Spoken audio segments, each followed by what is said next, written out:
this movie might be better off on Netflix.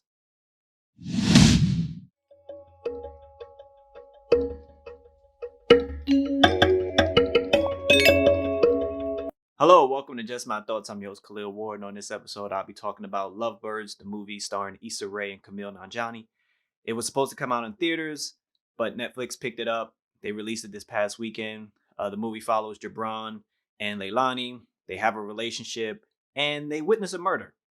And instead of going to the cops, they run away from the scene of the crime, and they think they're suspects in this murder. Honestly, it kind of reminds me of Date Night with Steve Carell and Tina Fey. It has that vibe to it. I want to say the movie has funny moments, but it's not like laugh out loud like you would think with Issa Rae and Camille. You think it would be like super funny. There's moments. They have their dynamic, which is really well. Their comedy goes well together. The comedic timing that they have with each other goes well together. They have a bunch of running jokes that they get off in the beginning. It gets kind of old towards the end. Sexual chemistry, I wasn't really feeling it. I don't know if it was his beard. I'm not used to seeing him with a beard like that. I don't know. It just looked weird, when they were together like that. I like their quiet moments when they're talking to each other, but like just the relationship thing just wasn't working with me all the way. Back to the plot line. It's really simple.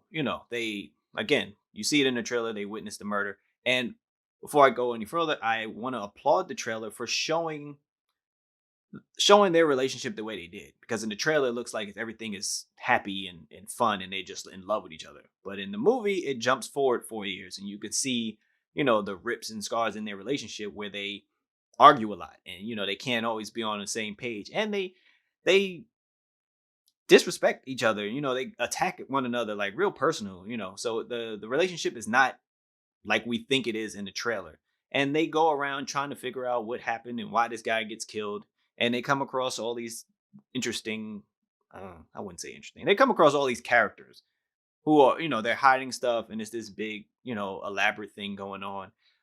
Again, the comedy works well in the beginning, but then it gets old because really it's just those two riffing off each other. There's not that secondary character that comes in for 10 minutes and steals a scene. There's nothing like that. And most comedies have that where there's not the main character, but somebody else that gets on the screen and steals some time, from the stars. And nobody does that in this movie. So it's just everything is on them two to keep doing the same jokes, with each other and keep going, back and forth with the same thing. And, after 45 minutes of that, it gets kind of old. You don't want to laugh anymore. You get light chuckles. But like I said, I think Netflix helps it because more people are going to check it out because it's Netflix. Issa Rae is very popular, and I think if it was in the theaters, it would have bombed. But I think Netflix will give people a chance to check it out. That maybe they wouldn't have checked it out if it was in theater. So it's honestly a win for Netflix in my book in terms of just the two main stars of the movie. But it's not like die hard funny like I thought it would be. But it's something you should check out honestly, just because of the two characters. Again, the comedic timing is perfect with them. I really enjoyed that. But then it's just like the chemistry sexually in a relationship just wasn't working for me. But if you watched it, let me know what you thought about it. Thank you for listening. Deuces.